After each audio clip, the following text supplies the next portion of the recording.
Friends அனைவருக்கும் இனிய காலை வணக்கம் ஃப்ரெண்ட்ஸ். Happy gardening. எங்கள் வீட்டு பக்கத்தில் ஒரு 4 அடி இடம் எங்களோட இடம் இருக்குது. அந்த இடத்துல நான் இந்த ரோஸ் செடி வச்சுருக்கேன்.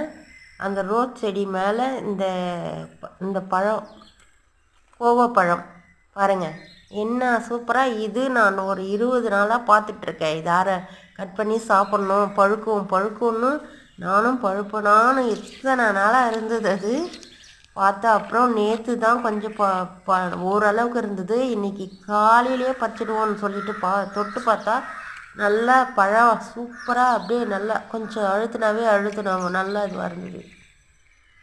அப்புறம் போய் பறிச்சுன்னு வந்துட்டேன் ஃப்ரெண்ட்ஸ்.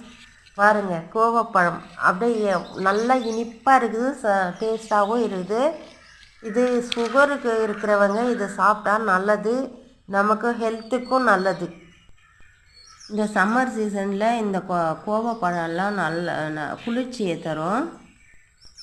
வயிற்றில் புண்ணு, எரிச்சல் இந்த மாதிரி இருக்கிறவங்க இந்த கோவப்பழத்தை இந்த மாதிரி பறித்து எடுத்துடும். இந்த மாதிரி அழைச்சிட்டு அது இருக்குது பாருங்கள், அந்த தொப்புள் அதை கட் பண்ணி எடுத்துடணும். அதை எடுத்துட்டு அந்த இது இருக்குது பார்த்தீங்களா, அதை எடுத்திங்கன்னா தான் நல்லது. அது எடுக்காமல் அப்படியே சாப்பிடக்கூடாது. அதை எடுத்துகிட்டு சாப்பிடுங்க ஃப்ரெண்ட்ஸ். வீடியோ பிடிச்சா லைக் பண்ணுங்கள், ஷேர் பண்ணுங்கள், கமெண்ட் பண்ணுங்கள், சப்ஸ்கிரைப் பண்ணுங்கள். Thank you friends. காலை